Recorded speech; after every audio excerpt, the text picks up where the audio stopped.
Hello बच्चों, welcome back to the channel Future and Freedom. आज का हमारा है सेशन नंबर 2, चैप्टर फिजिक्स का है वर्क एंड एनर्जी। इससे पहले वाले सेशन में हमने पढ़ा था वर्क के बारे में। वर्क का एक छोटा सा क्विक रिवीजन ले लेते हैं, ठीक है। तो work is done when force produces motion. हम फिजिक्स की लैंग्वेज में हम कब बोलते हैं दैट वर्क इज डन, कुछ काम हुआ है, वर्क हुआ है, जब हम किसी ऑब्जेक्ट पे फोर्स लगाते हैं और वो डिस्टेंस कवर करता है, यानी कि मोशन प्रोड्यूस करता है। क्लियर? हमने पढ़ा था वर्क का formula, work is equals to force into distance. Work is a scalar quantity and work की एसआई यूनिट थी हमारी जूल। तो चलिए हमारा नेक्स्ट टॉपिक स्टार्ट करते हैं विदाउट वेस्टिंग एनी टाइम। तो हमारा जो आज का टॉपिक है वो है एनर्जी। अब देखो, हमने वर्क तो पढ़ लिया, अब क्या है, ये तो एक प्रैक्टिकल लाइफ कॉन्सेप्ट है कि आप जो भी वर्क करते हो उसके लिए आपको एनर्जी की नीड है। आप कुछ भी करोगे, you need energy, right. Suppose I am walking here, तो आई नीड सम एनर्जी, मेरे को कुछ एनर्जी की रिक्वायरमेंट है ना। तो एक्चुअली में वर्क जो होता है और एनर्जी, ये दोनों हम पढ़ेंगे। वर्क पढ़ चुके हैं, एनर्जी पे आते हैं। Energy is the ability to do work. किसी भी काम को करने की जो एबिलिटी है उसको क्या कहेंगे हम, एनर्जी। फिजिक्स की लैंग्वेज में किसी भी काम को करने की जो एबिलिटी है उसको हम बोलेंगे एनर्जी। जैसे कि मैंने डस्टर उठा रखा है, ये डस्टर को मैं अप डाउन कर रही हूँ, तो इसमें क्या है, एनर्जी प्रोसेस कर रखी है, मैं कुछ एनर्जी यूज कर रही हूँ, तभी तो ये अप डाउन हो पा रहा। अगर एनर्जी नहीं लगा पाती, अगर मैं एनर्जी ही नहीं होती तो उसको हम मूव ही नहीं करा पाते। क्लियर? तो energy is the ability to do work. किसी भी काम को करने की जो एबिलिटी है वो आपकी यहाँ पर क्या है, एनर्जी है। So the amount of energy possessed by a body is equal to the amount of work it can do when its energy is released. वही कहना चाह रहे हैं, हम क्या कर रहे हैं, अपने वर्क और एनर्जी को थोड़ा सा इंटरलिंक कर रहे हैं कि जो हम एनर्जी यूज कर रहे हैं, the amount of energy possessed by a body, एक बॉडी के थ्रू, जैसे मैंने अभी आपको डस्टर अप डाउन का केस दिया, तो जो एनर्जी मेरी बॉडी पोजेस करती है इक्वल होगी amount of work it can do when its energy is released. मतलब जो मैं एनर्जी निकाल रही हूँ, जो वर्क हो रहा है, ये दोनों क्या हो जाएंगे, अमाउंट वाइज इक्वल हो जाएंगे। क्लियर? यानी कि जो एनर्जी मैंने लगाई है, उस एनर्जी को लगाने के बाद जितना भी वर्क हुआ है वो क्या है, इक्वल है। दोनों का अमाउंट क्या है, इक्वल है। ऑब्वियसली मैं जितना एनर्जी लगाऊंगी उतना ज्यादा काम होगा, जितनी कम एनर्जी लगाऊंगी उतना कम काम होगा। तो एनर्जी और वर्क क्या हो गए, इक्वल हो गए। तो जब एनर्जी और वर्क इक्वल हो गए तो इन दोनों की एसआई यूनिट भी क्या हो गई, सेम हो गई, जूल। जब एनर्जी और वर्क का कॉन्सेप्ट इक्वल हो गया तो ये दोनों ही क्या हो गए, स्केलर क्वांटिटी हो गए। क्योंकि क्या है, मैं किसी भी डायरेक्शन में एनर्जी लगाऊंगी, वर्क भी उसी डायरेक्शन में हो जाएगा। अगर कई बार केसेस हमने पढ़े थे कि हम एनर्जी लगा रहे हैं एक डायरेक्शन में, जो वर्क है वो उसके अपोजिट डायरेक्शन में हो रहा है। तो एनर्जी और वर्क का जो कॉन्सेप्ट है ये वेक्टर क्वांटिटी नहीं है, it does not depend on the direction, it's a scalar quantity. तो ये बात को बहुत अच्छे से समझ लेना, the amount of energy possessed by a body is equal to the amount of work it can do when its energy is released. जो एनर्जी रिलीज होती है हमारी, तो जो एनर्जी मैं लगा रही हूँ वो एनर्जी इक्वल हो जाएगी वर्क डन की। ठीक है? तो मैं यहाँ पे लिख रही हूँ, मैं अभी आपको समझा दिया है। तो एनर्जी समझ आ गई होगी होप सो आप लोगों को। तो एनर्जी के डिफरेंट फॉर्म्स होते हैं। एनर्जी जो है आपकी अलग अलग तरह की होती है, हम यहाँ पे 8 लिखी हुई है। तो हमें जो है सिर्फ 2 फॉर्म पढ़नी है, काइनेटिक और पोटेंशियल एनर्जी। बट मैं इसका एक छोटा सा आपको थोड़ा थोड़ा सबका बता देती हूँ। देखो, काइनेटिक एनर्जी और पोटेंशियल एनर्जी को हम डीप में पढ़ेंगे तो उसको भी हम होल्ड पे डाल देते हैं। Third is chemical energy. जब केमिकल रिएक्शंस होते हैं तो कुछ एनर्जी रिलीज होती है या फिर कुछ एनर्जी एब्जॉर्ब होती है। तो उस टाइम पे जो केमिकल रिएक्शंस के दौरान जो एनर्जी रिलीज और एब्जॉर्ब हो रही है वो होगी हमारी केमिकल एनर्जी, जो केमिकल रिएक्शंस की वजह से हो रही है। ठीक है? फोर्थ है आपकी हीट एनर्जी। हीट एनर्जी क्या है, हीट एनर्जी है आपका जो हीट की वजह से प्रोड्यूस हो रही है। क्लियर? जो हीट की वजह से एनर्जी प्रोड्यूस हो रही है वो हो गई आपकी हीट एनर्जी। जैसे कि मैंने गैस जलाई, हीट निकली, जितना हीट हो रहा है, एनर्जी प्रोड्यूस हो रही है, तो उतना ही उस पर हम वर्क कर पा रहे हैं। सोलर पैनल्स वगैरह जो होते हैं हमारे, वो सब हीट एनर्जी पे वर्क करते हैं। उसके बाद है लाइट एनर्जी। लाइट एनर्जी तो सबने, देखो लाइट का कॉन्सेप्ट हमने छोटी क्लास में भी पढ़ा हुआ है 6th 7th 8th में, कि light is a form of energy which help us to see the object. Light क्या है, एक एनर्जी है जिसकी मदद से हम किसी भी ऑब्जेक्ट को देख पाते हैं। Sound energy. साउंड एनर्जी का सबसे बेस्ट एग्जाम्पल जो मुझे लगता है ना बच्चों को समझाने के लिए, वो लगता है रोबोट मूवी का, चिट्टी। तो उसका आप अगर थोड़ा सा मेमोराइज कर पाओ, और आपने देखी मूवी, तो क्या करता है वो, क्या है उसमें वॉल्यूम बढ़ा देता है, ठीक है, साउंड का। तो जिसकी वजह से क्या होता है कि चीजें जो है आपस में हिलने लगती है, गिरने लगती हैं। उसमें छोटा सा क्लिप है, आप देखना जाके कि ऐश्वर्या राय का एग्जाम होता है, वो पढ़ नहीं पा रही होती, साइड में किसी चॉल में किसी कुछ लड़कों ने म्यूजिक चला रखा होता है, तो म्यूजिक बंद कराने जाती है। रोबोट इज चिट्टी जो एक रोबोट होता है वो क्या करता है, उसको साउंड को बहुत बढ़ा देता है, जिसकी वजह से आजू बाजू की सारी चीजें हिलने लग जाती है। ठीक है, ये तो था मूवी का। प्रैक्टिकल लाइफ में भी आप लोगों ने देखा होगा, जब दिवाली पे धमाका होता है, कई लोगों के घर में ना वाइब्रेशन स्टार्ट हो जाती है, जैसे कि बहुत तेज धमाका होगा ना तो वाइब्रेशन होने लग जाएगी।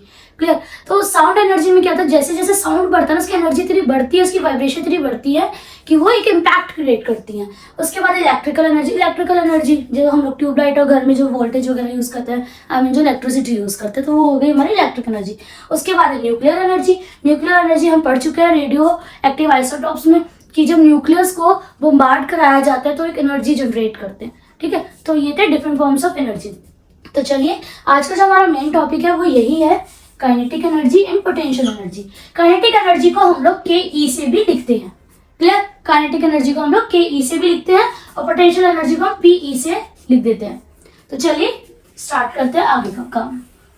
तो पहले हम पढ़ेंगे काइनेटिक एनर्जी के बारे में। काइनेटिक एनर्जी क्या है, काइनेटिक एनर्जी क्या है, पढ़ते हैं, सबर।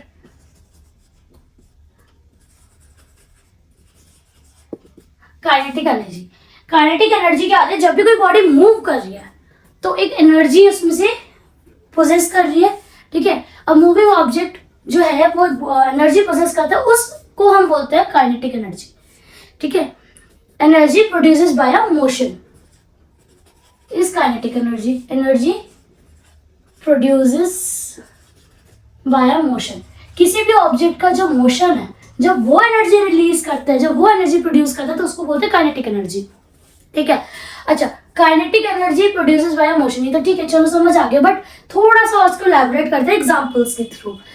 अब एक मैंने ये मार्कर है या एक बॉल ले लो, मैं बॉल को अगर ऐसे हल्का सा हिट करूंगी, ठीक है, तो क्या होगा, ज्यादा इम्पैक्ट नहीं आएगा।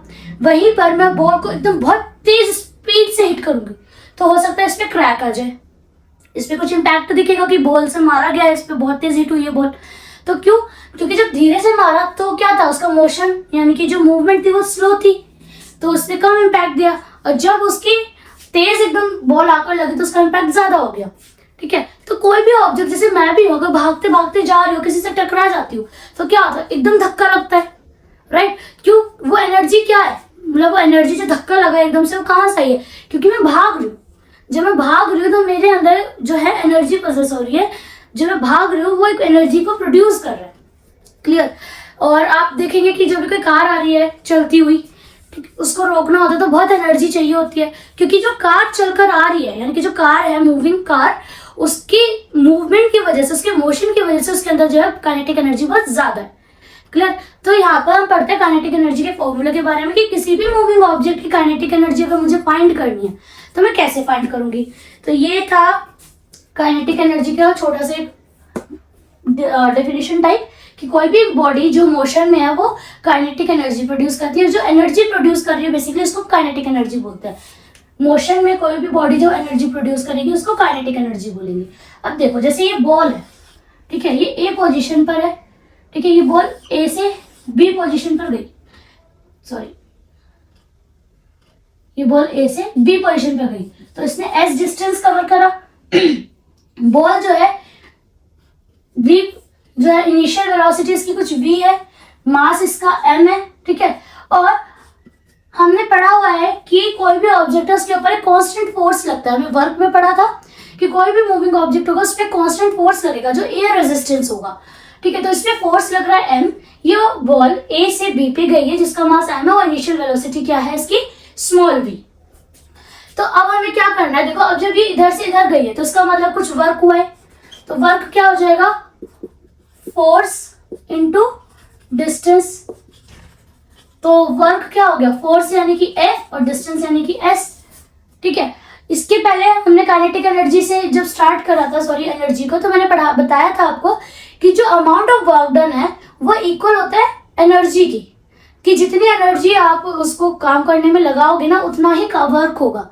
एनर्जी जो आप काम करने में लगाओगे, the energy you possess to do some work is equal to the work done.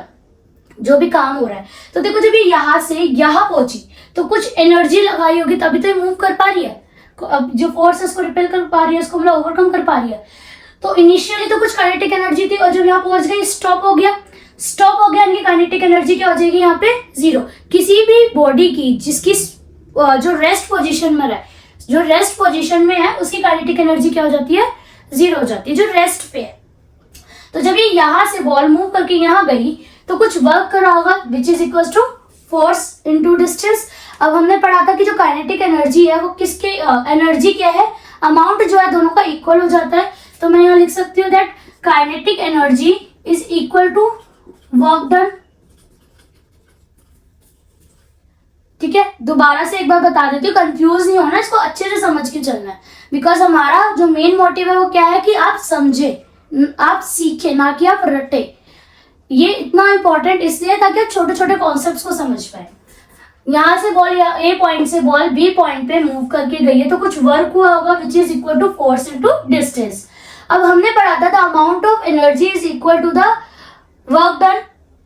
तो काइनेटिक एनर्जी किसके इक्वल हो गया, वर्क डन के। क्लियर। इसके बाद इसको हम यहाँ पर होल्ड करते हैं। इसके बाद हमारा आता है कि third equation of motion. Third equation of motion क्या कहती है, v square is equal to v two A S. ठीक है, कैपिटल V क्या है इसकी फाइनल वेलोसिटी, स्मॉल v क्या है इसकी इनिशियल वेलोसिटी, और a क्या हो गया एक्सीलरेशन। ठीक है, ये हमने रख दिया यहाँ पे फर्स्ट इक्वेशन को। Clear. Kinetic energy is equals to work done. First equation को रखने के बाद हमने क्या करा, from the third equation of motion, from third equation of motion, motion की जो थर्ड इक्वेशन है वहां से हमने ये इक्वेशन ली। यहाँ पे जो कैपिटल V है final velocity, small v initial velocity, ये आपका स्मॉल v है, और a हो गया एक्सीलरेशन। अब आप इस केस में देखो, इसमें इनिशियल वेलोसिटी तो है बट फाइनल वेलोसिटी क्या हो जाएगी 0। तो यहाँ पे फाइनल वेलोसिटी को मैं लिख सकती हूँ 0। अब क्या हो रहा है, वेलोसिटी डिक्रीज हो रही ना, फाइनल वेलोसिटी 0 है अगर, तो पहले ज्यादा होगी फिर कम होते होते होते तो स्टॉप हो गई। क्लियर। तो जो एक्सीलरेशन है वो कैसा हो गया नेगेटिव, यानी कि किसका केस है, रिटार्डेशन का। This is a case of retardation. तो जब मैं इन वैल्यूज को इसमें पुट करूंगी तो क्या हो जाएगा, 0 का square is equals to v square minus 2as। ठीक है, ये माइनस कैसे आ गया, क्योंकि यहाँ पे जो एक्सीलरेशन है वो रिटार्डेशन है तो a माइनस हो जाएगा। ठीक है, अब यहाँ से अगर आप देखोगे, यहाँ से अगर आप देखोगे तो ये क्या हो जाएगा, v square is equals to 2as।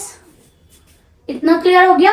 इसके बाद मैं यहाँ कर देती हूँ v स्क्वायर, यानी कि जो इनिशियल वेलोसिटी का स्क्वायर है वो किसके इक्वल है 2as के।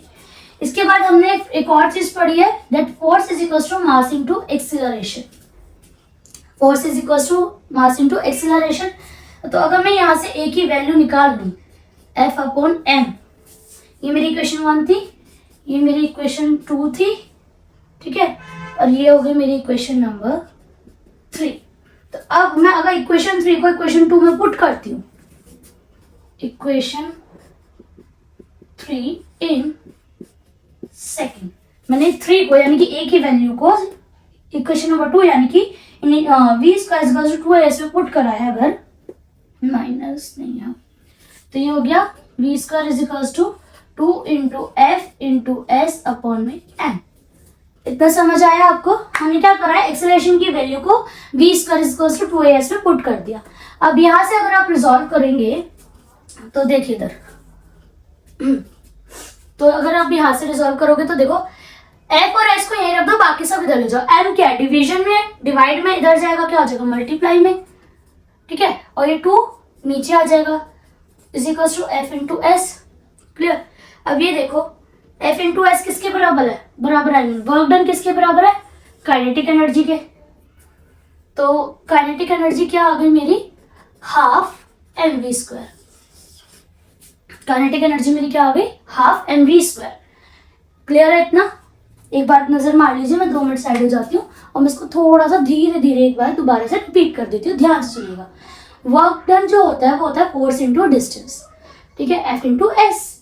काइनेटिक एनर्जी इक्वल हो जाएगा वर्क डन के, बिकॉज हमने पढ़ा है कि एनर्जी क्या है, कि जो भी हम एनर्जी, अमाउंट ऑफ एनर्जी जो है वो इक्वल होता है वर्क डन के। मैं जितनी एनर्जी लगाऊंगी काम उतना ही होगा, तो दोनों का अमाउंट क्या हो गया, इक्वल। तो मैं लिख दिया kinetic energy is equal to work done. तो मैं यहाँ पे ऐसे भी लिख सकती हूँ कि kinetic energy is equal to work done is equal to F into S. Clear. इसके बाद from the third equation of motion मैंने लिया v square is equal to small v square plus 2as। तो कैपिटल V क्या है, हमारी final velocity. यहाँ पे फाइनल वेलोसिटी क्या हो जाएगी, 0, इनिशियल वेलोसिटी, और a इज द एक्सेलरेशन जो कि नेगेटिव होगा, यहाँ पे रिटार्डेशन का केस बनेगा। क्लियर है। नेगेटिव क्यों होगा, क्योंकि फाइनल में वेलोसिटी जाके 0 हो गई है। तो यहाँ से हमारा आया v स्क्वायर यानी कि इनिशियल वेलोसिटी का square is equal to 2as। हमने एक और चीज पढ़ी हुई है पहले, that force is calculated by mass into acceleration. Acceleration की वैल्यू निकाली और इसमें हमने पुट कर दी। तो फिर हमने क्या करा, फोर्स इनटू डिस्टेंस को यहाँ रखा, बाकी सारी वैल्यूज को यहाँ ले गए। Force into distance from this equation is equal to kinetic energy. So kinetic energy का फॉर्मूला आ गया हाफ mv स्क्वायर। अब इसमें ना 2-4 चीजें समझने की है जो कि कॉन्सेप्चुअली बहुत इंपॉर्टेंट है। हमारा आया kinetic energy is equal to half mv square. Clear. तो यानी कि काइनेटिक एनर्जी किसके प्रोपोर्शनल है, m के डायरेक्टली प्रोपोर्शनल है। काइनेटिक एनर्जी जो है v स्क्वायर के डायरेक्टली प्रोपोर्शनल है। यानी कि किसी भी ऑब्जेक्ट का मास अगर ज्यादा है तो काइनेटिक एनर्जी ज्यादा होगी, किसी भी ऑब्जेक्ट की वेलोसिटी अगर ज्यादा है तो उसकी काइनेटिक एनर्जी स्क्वायर टाइम ज्यादा होगी। यानी कि अगर मेरी वेलोसिटी 2 है तो काइनेटिक एनर्जी 4 टाइम्स ज्यादा हो जाएगी। अगर मेरी वेलोसिटी 2 टाइम्स है तो मेरी काइनेटिक एनर्जी 4 टाइम्स हो जाएगी। इसीलिए कोई भी ऑब्जेक्ट जब बहुत बड़े मास की बहुत बड़ी वेलोसिटी के साथ मूव कर रहा था तो उसकी काइनेटिक एनर्जी भी ज्यादा होती है। क्लियर है। तो अगर फॉर एग्जांपल ट्रक की बात ले लो, साइकिल की बात ले लो, दोनों की वेलोसिटी सेम है बट दोनों का मास डिफरेंट है, इसलिए काइनेटिक एनर्जी जो ज्यादा होगी वो ट्रक की ज्यादा होती है। इसलिए ट्रक के साथ जो अगर कुछ हिट करता है तो वहां पे एनर्जी ज्यादा जो है ट्रांसफर हो जाती है, मतलब वो एनर्जी जो है ज्यादा आगे मतलब इम्पैक्ट क्रिएट करती है इन शॉर्ट। क्लियर। तो ये था हमारा कॉन्सेप्ट काइनेटिक एनर्जी का। इसके बाद अब हम आते हैं पोटेंशियल एनर्जी पे। तो चलिए स्टार्ट करते हैं पोटेंशियल एनर्जी। जैसे काइनेटिक एनर्जी आपका मोशन की वजह से था ना, पोटेंशियल एनर्जी जो आपका पोजीशन की वजह से है। तो पोटेंशियल एनर्जी का कॉन्सेप्ट भी इतना ही इंटरेस्टिंग है जितना कि काइनेटिक एनर्जी का। क्लियर। तो पोटेंशियल एनर्जी की अगर मैं बात करूं, potential energy energy possesses due to its motion, energy possesses due to its position। Kinetic energy क्या थी, आपके मोशन की वजह से जो एनर्जी प्रोड्यूस हो रही थी वो था, और पोटेंशियल क्या है जो कि उसकी पोजीशन की वजह से। क्लियर। अब देखो पोजीशन की वजह से किसी के अंदर एनर्जी कैसे हो सकती है, सोचा कभी? आज सोचते हैं क्या हो गया, पहले नहीं सोचा था। अब देखो ये डस्टर है, मेरे पास ये डस्टर है ना, तो मैं इसी का एग्जांपल ले लेती हूँ। ठीक है। तो क्या होता है, अब ये डस्टर को जमीन पर रखा था, मैंने ऐसे उठाया ऊपर लिया। क्लियर।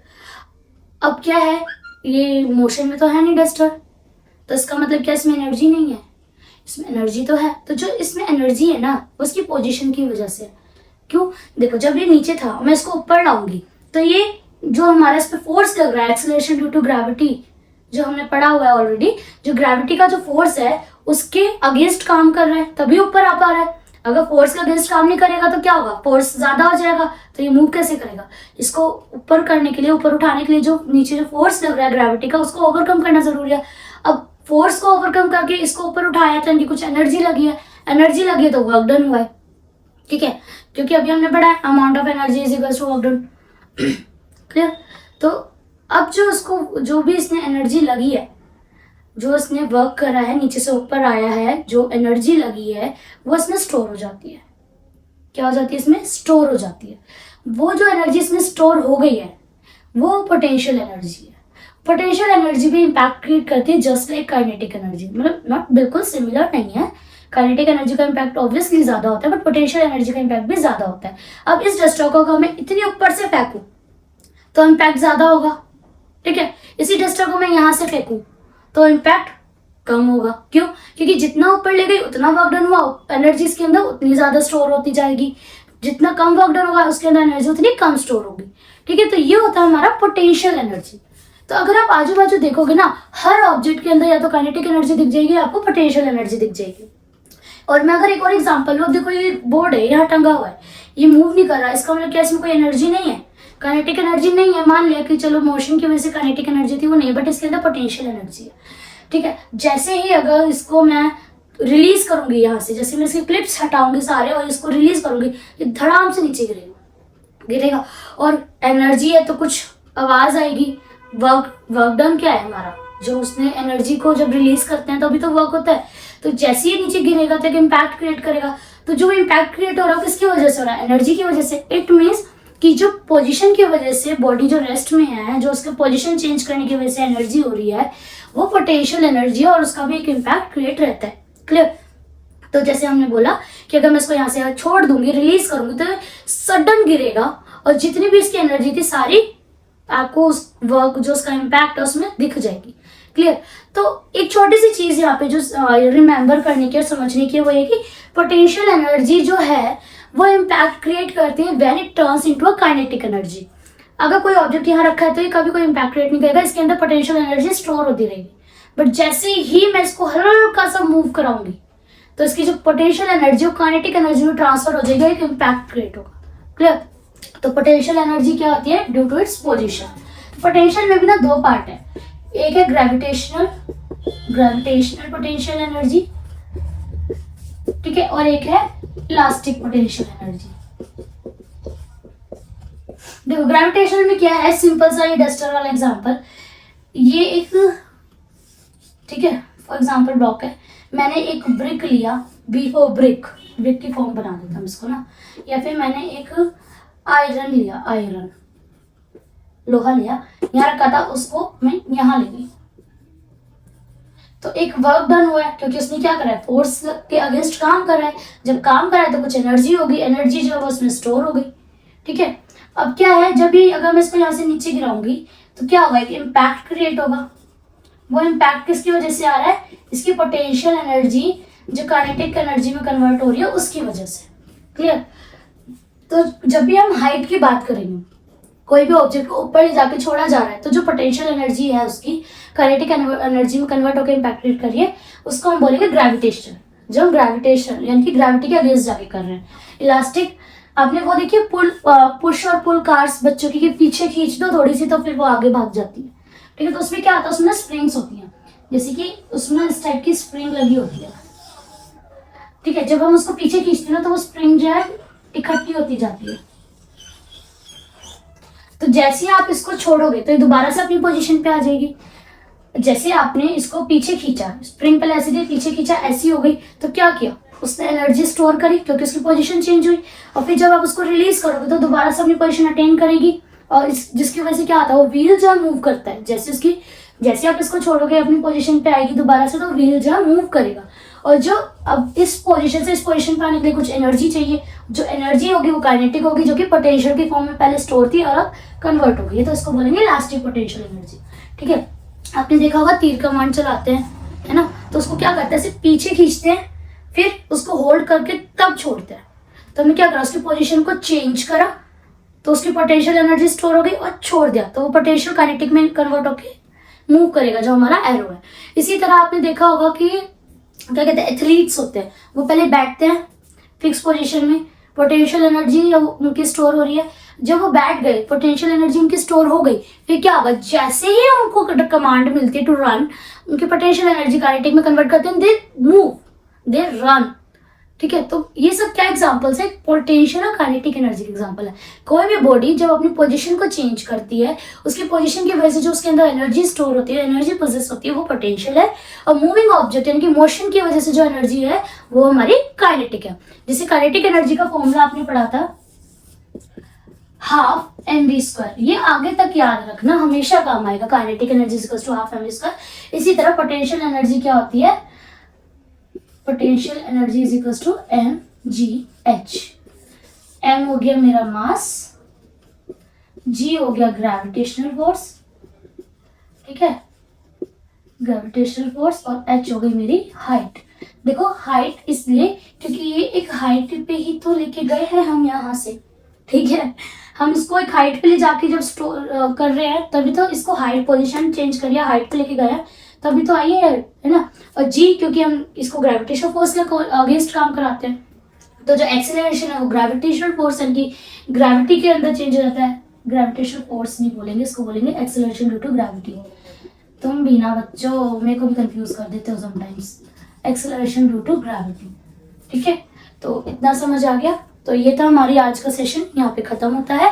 हमने पढ़ लिया एनर्जी क्या होता है, एनर्जी के अंदर हमने काइनेटिक एनर्जी और पोटेंशियल एनर्जी के बारे में पढ़ा, क्लियर। और इन दोनों की जो यूनिट है वो जूल ही रहती है, क्योंकि एनर्जी की यूनिट भी जूल है। इसकी भी यही रहेगी और इसकी भी यही रहेगी, क्लियर। तो चलिए आज का सेशन समाप्त करते हैं।